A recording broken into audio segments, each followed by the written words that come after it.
வீடுதோறும் அரசு சேவைகள் மருத்துவம் தொடர்ந்திட ஸ்டாலின் தொடரட்டும், தமிழ்நாடு வெல்லட்டும். லெஜண்ட் சரவணா ஸ்டோர்ஸ் புரொடக்ஷன்ஸ் தயாரிப்பில் லெஜண்ட் சரவணன் நடிக்கும் லீடர் இன்று முதல் உங்கள் அபிமான திரையரங்குகளில்.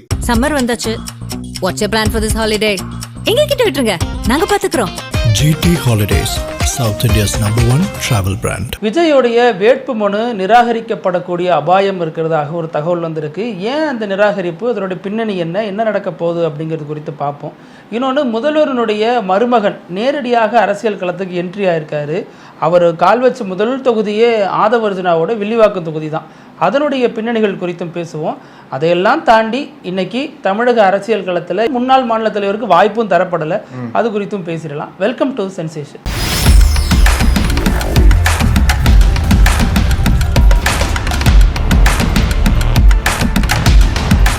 வணக்கம் பிருத்திவி. வணக்கம் அழகு. நம்ம எதை எதிர்பார்த்துட்டு இருந்தோமோ, எதுக்கு அதிகமாக எதிர்பார்ப்பு இருந்ததோ அந்த வெளியீடு இன்னைக்கு பாஜக தரப்பில் கொடுத்துட்டாங்க. பாஜக தரப்பிலிருந்து அந்த வேட்பாளர் பட்டியலே ஒரு ட்விஸ்ட்னு தான் சொல்லணும். யாருக்கு கொடுப்பாங்க, யாருக்கு சான்ஸ் வராது, யாருக்கு இது கொடுக்க போகிறாங்க, எத்தனை புதுமுகங்கள் அறிமுகப்படுத்த போகிறாங்கன்னு சொல்லிட்டு பல கேள்விகள், பல விவாதங்கள் எழுந்த நிலையில் இன்னைக்கு 27 தொகுதிகளுக்கான வேட்பாளர் பட்டியலை பாஜக இறுதி பண்ணி வெளியிட்டிருக்காங்க. அதில் குறிப்பாக சொல்லணும் அப்படின்னா, இது வரைக்கும் பதவியே கொடுக்க மாட்டாங்களே, இது வரைக்கும் வாய்ப்பே கொடுக்கலையே அப்படின்னு ஏங்கிட்டு இருந்த விஜயதரணிக்கும் இந்த வாட்டி ஜாக்பாட் அடிச்சிருக்கு. அவங்க எந்த தொகுதியில் எம்எல்ஏவா நின்று ரிசைன் பண்ணி பாஜகவில் சேர்ந்தாங்களோ அதே தொகுதி விளவங்கோடு, அந்த தொகுதியில் போட்டியிடுறதுக்கான வாய்ப்பை இந்த வாட்டி பாஜக தலைமை அவங்களுக்கு அங்கீகரித்து கொடுத்துருக்காங்க. விஜயதரன் வேட்பாளராக போட்டிருக்காங்க. அதே மாதிரி மயிலாப்பூர், அது சொல்லவே வேண்டாம், தமிழிசையே ரிவீல் பண்ணிட்டாங்க, நாங்கள் தான் வேட்பாளர் அப்படின்ட்டு. மயிலாப்பூரில் அவங்க தான் வேட்பாளராக போடப்பட்டிருக்காங்க. ரிவீல் பண்ணிட்டு அதெல்லாம் அழிச்சிருங்க, கட்சி தலைமை சொல்லுவாங்க.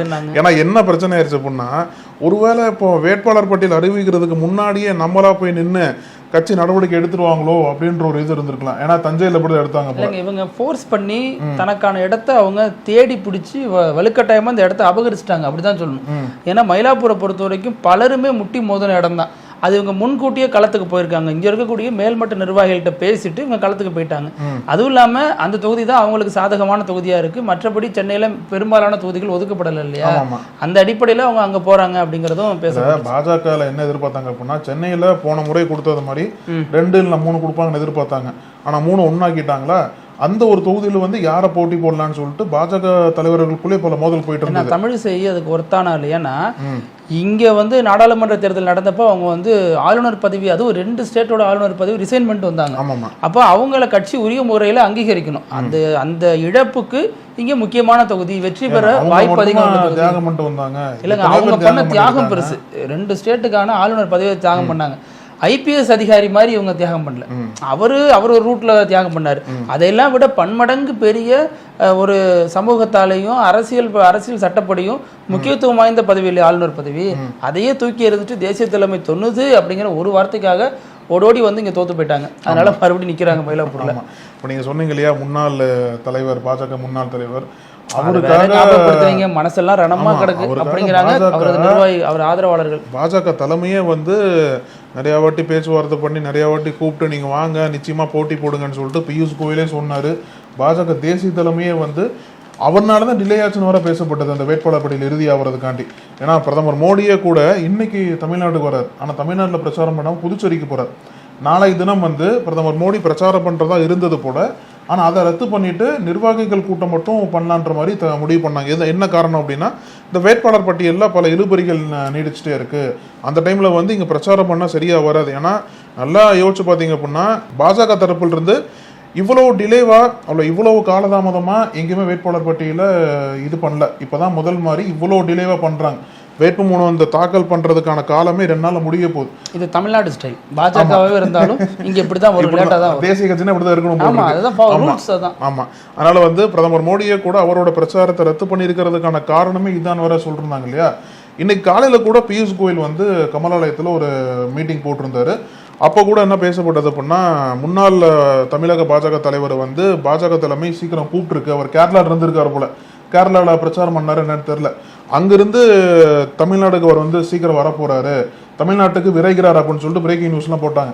அப்போ என்ன பேசப்பட்டது அப்படின்னா, சரி ஓகே இவங்களுக்கு கோவை வடக்கு கொடுத்துருவாங்க. ஏன்னா இதனால் வரைக்கும் காலதாமதத்துக்கு காரணமே அவர் தான் சொல்லப்பட்ட டைம்ல இவர் கேட்ட கோவை வடக்குல கொடுத்துருவாங்க. ஏன்னா அதிமுக நிர்வாகிகளே அவரை சந்திச்சு நீங்க கோவைக்கு வந்து பிரச்சாரம் பண்ணுங்கன்னு கூப்பிட்டாங்க இல்லையா.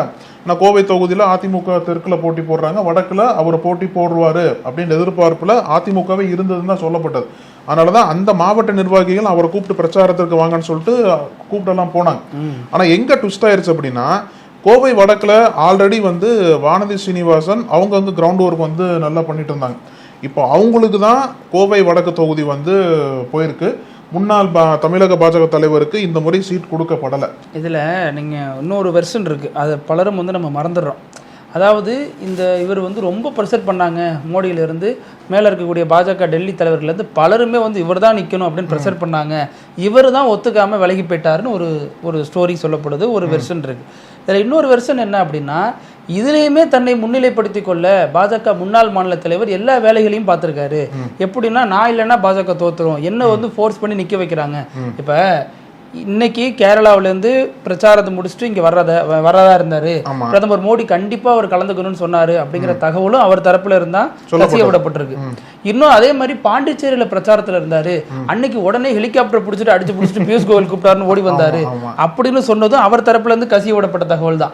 பாஜகவை பொறுத்த வரைக்கும் அதனுடைய தாய் அமைப்பு RSS சித்தாந்தமே என்ன, தலைமைக்கு முக்கியத்துவம் கொடுக்காதீங்க, முக்கியத்துவம் கொடுக்க வேண்டாம், தத்துவத்தை கொடுங்க அப்படிங்கிறது தான் அவங்களுடைய நிலைப்பாடா இருக்கு. அப்ப அதன் அடிப்படையில யோசிக்கிறப்ப இவர் வந்து இங்க தனிப்பட்ட முறையில தன்னுடைய செல்வாக்க வளர்த்துக்க பல முறை ட்ரை பண்ணி பார்த்தாரு. அமித்ஷா இருக்கிற மேடையில இவருக்கு கோஷம் போடுவாங்க, மோடி வந்தாருன்னா இவருக்கு கோஷம் போடுவாங்க. அப்ப இதெல்லாம் தேசிய தலைமை கணக்குல வச்சுக்கிட்டே வருது. இதுல இப்போ வந்து அவங்க வந்து எல்முருகனையே அங்கேருந்து வந்து இங்க நிக்க சொல்றாங்க. தமிழிசை சவுந்தரராஜன் ரிசைன் பண்ணிட்டு வந்து என்னை போட்டியிட சொல்றாங்க. அப்படின்னா இந்த தலைவர்களால் கிடைக்கக்கூடிய வாக்குகள்லாம் நமக்கு வந்து வீணா போயிடக்கூடாது, ஏதோ ஒரு வகையில் அதை சேகரிக்கணும் அப்படிங்கிறது தேசிய தலைமையோட முடிவா இருக்கு. அந்த சூழ்நிலையில தான் இவரை வந்து விடுவாங்களா, செல்வாக்கு இருக்கு நின்று பாருங்க அப்படின்னு சொல்றதெல்லாம் சரிதான். அதற்கப்புறம் இவர் ஒரு அரசியல் பண்ணாரு பாருங்க, எனக்கு மட்டும் இல்ல என்னுடைய நிர்வாகிகளுக்கும் என்னுடைய ஆதரவாளர்களுக்கும் நீங்க வந்து சீட்டு கொடுக்கணும். 2-3 பேர் இல்லையா, 10-15 பேர் சொல்றாங்க. அதுல விலவங்கோடு எம்எல்ஏ உட்பட ஒரு சிலருக்கு வாங்கி கொடுத்திருக்காருன்னு வச்சுங்களேன். ஆனா விலவங்கோடு எம்எல்ஏ இவருக்கே சீட்டு இல்ல. விலவங்கோடு எம்எல்ஏ விஜயதாரனை பொறுத்த வரைக்கும், முன்னாள் எம்எல்ஏ அவங்கள பொறுத்த வரைக்கும் இந்த கேட்டகரியில கொண்டு வர முடியாது. அவங்க தேசிய தலைமையோடைய பலமுறை அமித்ஷாவோட பார்த்து பேசிட்டு வந்தாங்க, பலமுறை நெருக்கடிலாம் கொடுத்து அவங்களா பேசி அவங்களா அந்த வாய்ப்பு உருவாக்கியிருக்காங்க. அப்படி அவருடைய ஆதரவாளர் கிடைக்குதுன்னா சரத்குமார் தரப்பிலான ஆதரவாளர்கள் கிடைச்சிருக்கணும். அப்படி கிடைத்த மாதிரி இது வரைக்கும் தகவல் வரல.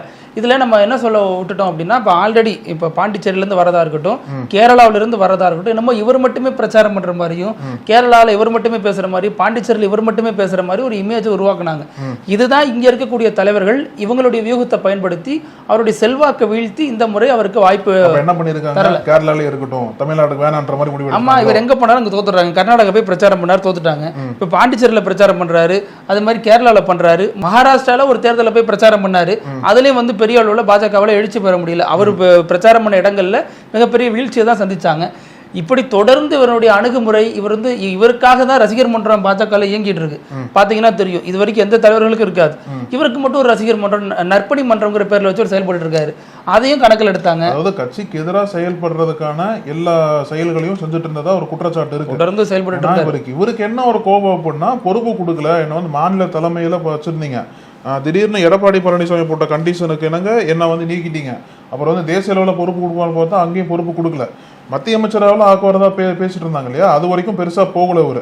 அதனாலேயே கூட இவரோட ஆதரவாளர்கள்லாம் இவர் ஒரு வேளை தூண்டி விட்டு, இப்போ நம்ம சேலத்திலேயே கூட பார்த்தோம், அவரோட பேர் வச்சு ரசிகர் மன்றம், நற்பணி மன்றம்லாம் போயிட்டு ஆரம்பிச்சுட்டு இருந்தாங்க. இல்ல இப்ப ஓபிஎஸ் தான் பையன் தான் மத்திய அமைச்சர் ஆக்குறோம்னாங்க, ஓபிஎஸ் தான் பாஜக பெரிய ஆளை மாத்தி விடுறோம்னாங்க, விஜயதரணியே சொன்னாங்க, சரத்குமாரும் சொன்னாங்க, அதெல்லாம் பண்ணிட்டாங்களா? அப்ப நீங்க சொல்ற லிஸ்ட் எல்லாம் பார்த்தா ஒரு கட்சியில அடிபட்டு அங்க வாய்ப்பு மறுக்கப்பட்ட சமயத்துல இன்னொரு கட்சியில சேர்ந்தவங்க. ஆமா, இவருக்கு வாய்ப்பு மறுக்கப்பட்டிருக்கு. செங்கோட்டையனுக்கும் அதான் சொன்னாங்க. அவரு ஓப்பனிங்ல கொஞ்சம் விழிப்புணர்வாகி வெளில போயிட்டாரு, ஆனா வெளில போய் சேர்ந்தாலும் இதை விட மோசமா இருக்கு. தாவைக்கால பாத்தீங்க அப்படின்னா 110 வேட்பாளர்கள், 106 வேட்பாளர்கள் மாற்று கட்சி சேர்ந்து வந்தவங்க தான். அதே மாதிரி அமமுக காரங்க பல பேர் இன்னைக்கு வந்து திமுக சேர்ந்திருக்காங்க. அந்த மாதிரி முக்கியமான நபர்கள் அமமுக சோளிங்கர் பார்த்திபன் அவர்ல இன்னைக்கு திமுக சேர்ந்திருக்காரு இல்லையா, அந்த மாதிரி ஒருத்தர் வந்து சேர்ந்தாரு. ஆமா, அந்த மாதிரி பல கட்சியில இருந்து வாய்ப்பு மறுக்கப்பட்டவங்கள இன்னொரு கட்சியை போய் தேடுறது, அது எலெக்ஷன் டைம்ல நடக்கக்கூடிய விஷயம் தான். அப்ப அதே மாதிரி இவரும் வேறனா கட்சியை நோக்கி போவாரா, இல்ல வேற என்ன அமைப்பை ஆரம்பிப்பாரா, இல்ல வந்து தொடர்ந்து சொல்வார்ல விவசாயம் பார்க்க போறேன்னு சொல்லிட்டு மீண்டும் சொல்வாரா, என்ன முடிவு எடுக்க போறேன்னு சொல்லிட்டு இவரை நம்பி வந்து எல்லாரையும் நட்டா நட்டாத்துல விட்ட பாஜக இன்னைக்கு இவரையும் நட்டாத்துல விட்டுருக்குங்கிறது தான் இன்னைக்கு வெளியான இந்த வேட்பாளர் பட்டியல் அடிப்படையில் புரிஞ்சுக்க முடியுது. இவர் இப்ப பூத் லெவல் ஏஜென்ட் இந்த மாதிரி பல வேலைகள் பார்க்கறதுக்காக ஒரு நபரை நியமிக்கப்பட்டிருக்காரு தமிழ்நாடு முழுக்க. இவர் ஒரு பாஜகவினுடைய ஒரு ஸ்டார் கேண்டிடேட்னு அவரே சொல்லிக்கிறார். அப்போ உங்களுடைய ஸ்டார் அந்தஸ்து, ஸ்டார் செல்வாக்கு ஒரு குறிப்பிட்ட தொகுதியோட சுருங்கி போக வேணாம் தலைவரே, நீங்க எல்லா தொகுதிகளுக்கும் பம்பரமா சுற்றி சுழன்று வேலை பாருங்க அப்படின்னு பாஜக இன்னைக்கு அவருக்கு புதிய பொறுப்பை கொடுத்துருக்கு. அதை இவர் சொல்லலாம், என்னுடைய பெருந்தன்மை நான் வேணான்னு சொல்லிட்டேன் அப்படின்னு சொல்லிக்கலாம். ஆனாலும் அவங்க இவர் அந்த அளவுக்கு முக்கியத்துவமா பார்க்கலையா அப்படிங்கறத அது விஷயமா இருக்கு. இவரே வேண்டான்னு சொல்லியிருந்தாலும் இவர் அந்த அளவுக்கு முக்கியத்துவமா இந்த நபர்னா பாஜக விட்டுருக்குமாங்கிற கேள்வி இருக்கு. அதனால அதை வச்சு அரசியல் பண்ணவும் முடியாது. இதுல 27 வேட்பாளர்கள் பட்டியல்ல இப்ப பாஜகவுக்கு 4 சிட்டிங் எம்எல்ஏ இருக்காங்க இல்லையா, இந்த 4 சிட்டிங் எம்எல்ஏக்கள்ல ஒருத்தருக்கு வாய்ப்பு மறுக்கப்பட்டிருக்கு. யார் அப்படின்னா மொடக்குறிச்சி எம்எல்ஏவா இருக்கக்கூடிய சரஸ்வதி அவர்கள். இப்போ பாக்கி 3 எம்ஆர் காந்தி மீண்டும் நாகர்கோவில போட்டி போடுறாரு. பாக்கி 2 இருக்காங்கல்ல, நைனா நாகேந்திரன் வானதியும், அவங்க தொகுதியை மாத்திக்கிட்டாங்க. நைனா நாகேந்திரன் அவர் முன்னாடியே சொன்னது போல சாத்தூர் தொகுதியில போட்டி போடுறாரு. வானதி ஸ்ரீனிவாசன் கோவை தெற்குல இருந்து கோவை வடக்குல போட்டி போடுறாங்க. அப்போ 4 எம்எல்ஏக்கள்ல 3 பேருக்கு வாய்ப்பு கொடுக்கப்பட்டிருக்கு, ஒருத்தருக்கு வாய்ப்பு வழங்கப்படல. அப்புறம் அந்த 27 பேர்ல பார்த்தோம் அப்படின்னா 5 பெண்களுக்கு வாய்ப்பு கொடுத்துருக்காங்க. விஜயதரணி, அப்புறம் வானதி ஸ்ரீனிவாசன், தமிழிசை, அப்புறம் இன்னும் 2 பேர்களுக்கு வாய்ப்பு கொடுத்துருக்காங்க. ஆமா, அவங்க தான் மொடக்குறிச்சியில போட்டி போடுறாங்க. ஸோ இந்த ஒட்டுமொத்தமாவே இந்த வேட்பாளர் பட்டியல் என்பது ஒரு கவனத்தை பெற்றிருக்குன்னு தான் சொல்லணும். குறிப்பா அந்த வேட்புமனு தாக்கல் அந்த பீரியட் ரொம்ப டெட் எண்ட்ல இருக்காங்கன்னு சொல்லணும். டெட்லைன்ல இருக்கு அந்த பீரியட் முடியறதுக்கு. அதனால இப்பயாச்சும் கொடுத்துட்டாங்க, மேபி இன்னைக்கு இல்லைன்னா மண்டே, இந்த 2 நாளுக்குள்ள வேட்புமனு தாக்கல் பண்ணி ஆகணும். அதனால பாஜகவும் வேட்பாளர் பட்டியல் இன்னைக்கு லீவு, அரசு சனிக்கிழமை, அதுக்கடுத்து திங்கட்கிழமை 2 நாள் தான் இருக்கு. பாஜக கூட கொஞ்சம் ஸ்டெப் ஹெடா போயிட்டு இருக்காங்க. இதுல பொன் ராதாகிருஷ்ணனுக்கு, கேடி ராகவனுக்கு எல்லாம் வாய்ப்பு கொடுக்கப்பட்ட மாதிரி தெரியல. ஏன்னா அவங்க எல்லாம் ரொம்ப நெடு நாட்களாக இதுக்காக காய் நகர்த்திட்டு இருந்தாங்க. குறிப்பா கேடி ராகவன் நிர்மலா சீதாராமன் மூலமாக பல காய்களை நகர்த்தினார். அதுவும் கேடி ராகவன் இந்த முன்னாள் பாஜக மாநில தலைவர் இருக்காருல்ல, அவர் ஓரங்கட்டப்பட்டதுக்கு அப்புறம் இவர் லைம்லைட்டுக்கு வந்தார். ஆமா, அவர் ஓரங்கட்டுறதுக்கு பின்னாடி அவரும் இருந்தார். ஏன்னா அவர் எக்ஸ்போஸ் பண்ணது இவருங்கிற அடிப்படையில் இவரை பழி இருக்கணுங்கிறது இவருடைய சிந்தனையா இருந்துச்சு. அதில் சாதிச்சும் காட்டினார். ஆனா இவருக்கு உடனடியாக லைம்லைட்டோ அல்லது சீட்டோ கொடுக்கப்படல அப்படிங்கிறது ஒரு விஷயம். இதுல முன்னாள் மாநில தலைவருக்கு எம்பி சீட்டு தருவாங்க அப்படின்னு மறுபடியும் அவரது ஆதரவாளர்கள் இன்னொரு பக்கமா ஒரு சுத்துறாங்க. ஆமாங்க, அவினாசியில முருகன் போட்டி போடுறாரு, ஜெயிச்சிட்டார் அப்படின்னா எம்பி ராஜினாமா பண்ணிடுவாரு. அப்ப அந்த எம்பி சீட் காலி ஆகும்ல. ஆமா, அது முருகனுக்கு கவலையே இல்லை. அவருக்கு தெரியும் ஜெயிச்சாதானே, நம்ம தான் ஜெயிக்க மாட்டோமே, பாத்துக்கலாம் அப்படிங்கறது அவருடைய மனநிலையா இருக்கு. ஆனாலும் அவர் போட்டிடுறதுனால அவினாசிங்கிறது ஒரு பெரிய ஒரு சிக்கலான தொகுதியா மாறுது. எதிர்க்கட்சிகள் அவர் எளிதில் வெற்றி பெற முடியுமாங்கிறதும் அந்த இடத்துல பார்க்க வேண்டியதா இருக்கு. இதுல இப்ப விஜய் தாவேகா தலைவர் அடுத்தடுத்து 2 தொகுதிகளில் வேட்புமனு தாக்கல் பண்ணாரு. வெவ்வேறு நாட்கள்ல பண்ணாலும் ஒவ்வொரு நாட்களும் அந்த ஏரியாவை சுத்தி கொஞ்சம் பிரச்சாரம் பண்ணாரு. வேற நாட்கள்லாம் அவ்வளோ கேப்லாம் இல்ல, சும்மா 1 நாள் 2 நாள் கேப்ல தான். ஆமா, அப்பயுமே பிரச்சாரம் பண்ணாரு, மக்கள் மத்தியில சந்திச்சாரு, அப்புறம் பிரச்சனைனாரு, வெளியேறினாரு. இதெல்லாம் ஓகே. இப்ப 2 தொகுதியில போட்டிடுறாரு, சரியா தவறா, அது பயப்படுறாரா அல்லது தன்னம்பிக்கையா நிக்கிறாரா, அதையும் தாண்டி இந்த வேட்புமனு நிராகரிக்கப்பட போகிறதுங்கிற தகவல் வந்துட்டு இருக்கு. ஏன் அப்படின்னா அவர் பெரம்பூர்ல வேட்புமனு தாக்கல் பண்ணப்ப சில விஷயங்களை அதுல சொல்லவே இல்லை. குறிப்பா மகனுக்கு எவ்வளவு கடன் கொடுத்திருக்கேன், மகளுக்கு எவ்வளவு கடன் கொடுத்திருக்கேன், தந்தைக்கு எவ்வளவு கொடுத்திருக்கேன், மனைவிக்கு எவ்வளவு கொடுத்திருக்கேன், புசியானதுக்கு எவ்வளவு கொடுத்திருக்கேன், அம்மாவுக்கு எவ்வளவு கடன் கொடுத்திருக்கேன்லாம் சொன்னவர். எத்தனை நிறுவனங்கள் தன் பேர்ல இயங்குதுன்னு சொன்னவர் என்ன வழக்கு இருக்குங்கிறத பதிவு பண்ணல. அந்த வழக்கு பதிவு பண்ணாம விட்டாரு. ஓகே, பெரம்பூர்ல விட்டுட்டாரு. அதே மாதிரி திருச்சி கிழக்குல இதே மாதிரியான வேட்புமனு ஒரு நபர் வேட்புமனு தாக்கல் பண்றப்ப எப்படிங்க வெவ்வேறு விஷயங்கள் சொல்லுவாங்க? ஒரே நபர் தான். அதுதான் புரிய மாட்டேன். இப்ப திருச்சி கிழக்குல பண்ணப்ப மதுரையில கூட்டம் நடத்தினப்ப என் மேல வழக்கு இருக்கு, அந்த வழக்கு இருக்குன்னு சொல்லிட்டு அதை கணக்குல காட்டுறாரு. அப்புறம் பெரம்பூர்ல போட்டப்பையும் அவர் மீது வழக்கு பதிவு பண்ணிருக்காங்களா, அதையும் கணக்குல காட்டுறாரு. அதாவது நீங்க ஆரம்பத்திலேயே சொன்னது மாதிரி தான் நடக்கும்னு சொல்றாங்க. பெரம்பூர் தொகுதிக்கான மனு நிராகரிக்கப்படலாம், விஜயோட மனு நிராகரிக்கப்படலாம் சொல்றாங்க. என்ன காரணம்னா நீங்க சொன்னதான், திருச்சி கிழக்குல தாக்கல் பண்ணார்ல, அதுல 2 குற்ற வழக்குகள் அவர் மீது இருக்கிறதா சொல்றாங்க. 2 வழக்குகள் இருக்கிறதா சொல்றார். என்ன வழக்கு அப்படின்னா, இப்ப இந்த பெரம்பூர் வேட்புமனு தாக்கல் பண்ணதுக்கு அப்புறம் பரப்புரை நடந்ததுல போலீஸ்காரங்க ஒரு வழக்கு பதிவு பண்ணாங்கல்ல, அது ஒரு வழக்கு. அது தப்பு கிடையாது. ஏன்னா பெரம்பூர்ல பண்ணதுக்கு அப்புறம் தான் வழக்கு பதிவு பண்றாங்க. அந்த வழக்கு திருச்சி கிழக்குல காட்டுறாரு. அது ஓகே, அது பிரச்சனை கிடையாது. ஆனா இன்னொன்னு முக்கியமான பாயிண்ட் என்ன அப்படின்னா, ஆகஸ்ட் 2025 மதுரையில மாநாடு போட்டார்ல, அந்த மாநாடு தொடர்பாக வழக்கு இருக்கு. அப்ப நம்மளே பார்த்திருப்போம். அந்த மாநாடுல விஜய் ரேம்ப்ல நடந்து வருவாரு. அந்த டைம்ல கீழே இருக்கக்கூடிய ஒரு நிர்வாகி ரசிகர் விஜயை பாக்குறதுக்காண்டி ரேம்பை தாண்டி வருவார்.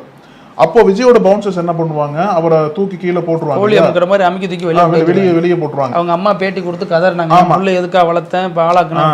அந்த கம்ப்ளைண்ட் வந்து அவர் மேல பதியப்பட்டிருக்கு. விஜய் மீது மட்டும் இல்லாம அந்த பவுன்சர்ஸ் மேலேயும் கம்ப்ளைண்ட் ஃபைல் பண்ணியிருக்காங்க, எஃப்ஐஆர்லாம் போட்டிருக்காங்க. இது 2025 ஆகஸ்ட் மாதம் நடந்தது.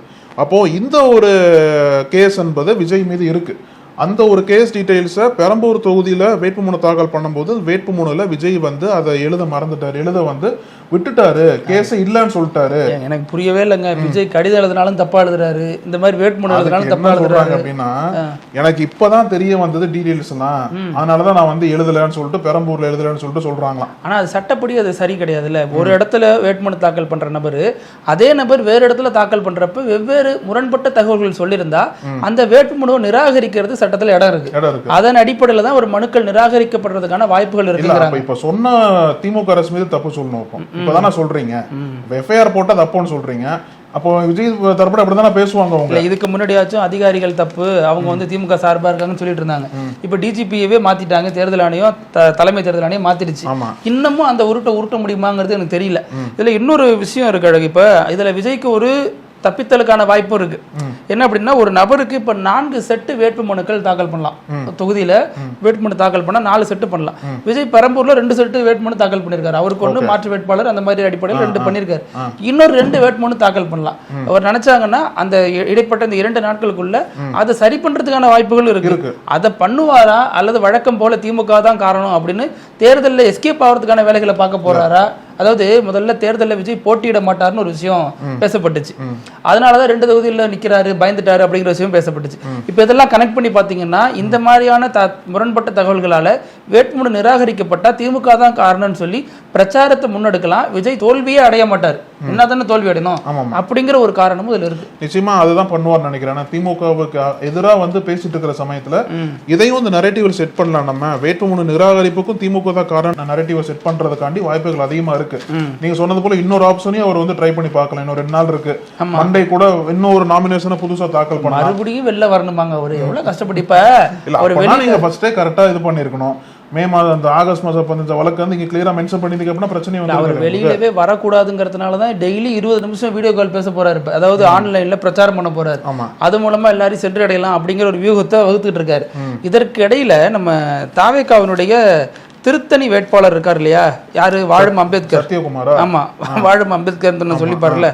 அவர் வந்து திருத்தணியில ஒரு சர்ச்சைக்குரிய விஷயம் பேசியிருக்காரு. இங்க இருக்கிற இளைஞர்கள்லாம் கஞ்சா வந்து அதிகம் பயன்படுத்துற நபர்களா இருக்காங்கிற மாதிரியான ஒரு விஷயத்த பேச போய் அது கடுமையான சர்ச்சைகளை அந்த தாவேக்காவினர் மத்தியில ஏற்படுத்திடுச்சு.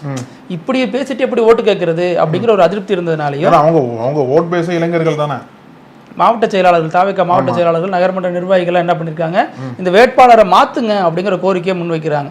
அதற்கு விஜய் தரப்புல இருந்து எந்த சிக்னலும் இல்லை. அதனால இவங்க என்ன பண்ணிருக்காங்க, இவரை மாத்துற வரைக்கும் நாங்க அவரோட இணைந்து செயல்பட மாட்டோம் அப்படின்னு.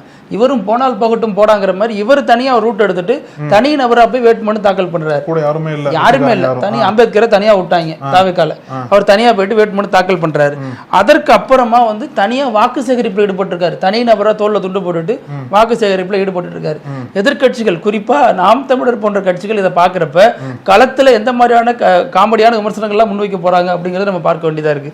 இதுல இது அடுத்து நம்ம பார்த்தோம் அப்படின்னா வில்லிவாக்கம் தொகுதி. ஆதவர்ஜுனா என்னைக்கு கால் வச்சாரோ அப்பயிலேருந்து அந்த தொகுதி பரபரப்புக்கு பஞ்சம் இல்லாமல் போயிட்டு இருக்கு. பாட்டில் பீச்சில இருந்து பல விஷயங்கள் பேசப்படுது.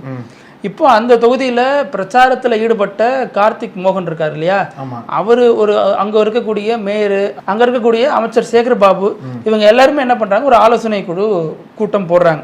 அதுல இவர் எப்படி வந்து நிக்க வைக்கிறது, எப்படி தேர்தல் எதிர்கொள்றதுங்கிற மாதிரியான விஷயம். அதுல திடீர்னு முதல்வருடைய மருமகன் சபரீசன் என்ட்ரி கொடுக்குறாரு. அவர் மட்டும் இல்லாம அவரது மனைவியும் முதல்வர் மகளும் சந்தாமரை அவங்களும் வராங்க. சோ இந்த என்ட்ரி பார்த்து அங்க இருந்தவங்களும் ஆடி போயிட்டாங்க. அப்போ இதுக்கு பின்னணி என்ன அப்படிங்கிற நம்ம தேட வேண்டியதா இருக்கு. இதுல வந்து நிக்கிற ஆதவர்ஜுனாவும் வில்லிவாக்கத்து வேட்பாளராக திமுக சார்பா கிளம்புறங்கிற கார்த்திக் மோகனும் சபரீசனுமே ஃப்ரெண்டு தான் ஒரு காலகட்டத்துல திமுக இருந்த வரைக்கும். அதுல குறிப்பா ஆதவர்ஜுனாவும் கார்த்திக் மோகனும் ரொம்ப நெருக்கமான நண்பர்கள் அப்படிங்கிற தகவல் கிடைக்குது. அதுல நீங்க பாத்தீங்கன்னா சபரீசனுடைய கணக்கு வழக்கு எல்லாத்தையும் பாக்குறது கார்த்திக் மோகன். அந்த அடிப்படையில இவர் வந்து அவருக்கான வேலைகளை செய்யறதுக்காகவும் களத்தில் அவருக்காக குரல் கொடுக்கறதுக்காக வந்திருக்காரு அப்படின்னாலும், அப்படின்னா அண்ணா நகர் தொகுதியில் அவர் கைப்பற்றிருக்கணும் அப்படின்னா அங்கதான் உதயநிதியினுடைய ஆதரவாளர் சிற்றரசு சீட்டு கொடுக்குறாங்க. அப்போ என்னதான் இவங்க வந்து குடும்பமா ஒன்னா இருந்தாலும் ஒவ்வொருத்தவங்களுக்கும் ஒரு அதிகார மையம் இருக்கு. கனிமொழியா இருக்கலாம், முதல்வரா இருக்கலாம், உதயநிதியா இருக்கலாம், சபரீசன், இவங்க எல்லாருக்குமே தனித்தனி அதிகார மையம் இருக்கு. அவங்களுடைய ஆதரவாளர்களை திருப்திப்படுத்த வேண்டிய தேவை இருக்கு. அது மட்டும் இல்லாம இன்னொரு பெரிய லாஜிக்கான விஷயம் என்னன்னா ஆதவர்ஜனா போட்டிடுறது. அப்போ இங்க உதயநிதிக்கு எப்பவுமே ஆதவர்ஜனா கண்டாலே பிடிக்காது அப்படிங்கிற தகவலும் கிடைக்குது. அதனால என்ன பண்றாரு, அவரது நண்பரான கார்த்திக் மோகனை அண்ணா நகர்ல நிக்கிறதுக்கு பதிலாக வில்லிவாக்கத்துல வந்து நில்லு, உன் நண்பனோட நீ மோதி ஜெயிச்சு காட்டு, நான் நம்புறேன் அப்படிங்கிற விஷயத்தையும் பேசியிருக்காங்க. அதனாலதான் இப்ப நண்பர்கள் 2 பேரும் மோதுறாங்க இந்த விஷயத்துல. ஆனா கொள்கை ரீதியா வேறுபட்டு நிக்கிறாங்க, கட்சி ரீதியா பிளவுபட்டு நிக்கிறாங்க. அப்போ தனது ஆதரவாளருக்கு உரிய அங்கீகாரத்தை நம்ம பெற்று தரணும் அப்படிங்கிறதுனால சபரீசன் அங்க வந்து நீங்க வந்து நான் நிக்கிறேன்னு நினைச்சு வேலை செய்யுங்க, இதுல ஒரு நிக்க வச்சு கண்டிப்பா வெற்றி பெற்றே தீரணும். விஜய்க்கு 2 தொகுதியில் நின்னாலும் அவருக்கு வந்து தன்னம்பிக்கை இல்லாம 2 தொகுதியில் நிக்கிறாரு, இவரை வெற்றி பெற வைக்கிறதுக்கான வேலைகளை பார்ப்போங்கிற மாதிரி கட்சி நிர்வாகிகளையும் அமைச்சர் மேயர் உள்ளிட்டவங்களுக்கு ஒரு மெசேஜ் கொடுத்துட்டு அந்த கட்சி அமைப்பை முடுக்கி விட்டுருக்காரு, இவங்களுக்கு ஆதரவா வேலை செய்யுங்க அப்படின்னு. அப்ப இதுல இப்படி சில முக்கோண நட்பு கதையும் இருக்கு, இப்ப பிளவுபட்ட சில பிரச்சனைகளும் இருக்கிறத நம்ம பார்க்க முடியுது. ஆமா, நீங்க சொன்னது புது தகவல் தான் இருக்கு. நாத ஒரிஜினாவும் கார்த்திக் மோகனும் நண்பர்களா? நாத ஒரிஜினா திமுகவுக்கு ஒரு காலத்துல அந்த ஸ்ட்ராட்டஜிஸ்டா வேலை பார்த்த சமயத்துல சபரீசனும் அதுல இருந்தாரு. அந்த ஒரு நெருக்கம் என்பது அறிஞ்ச விஷயம் தான்.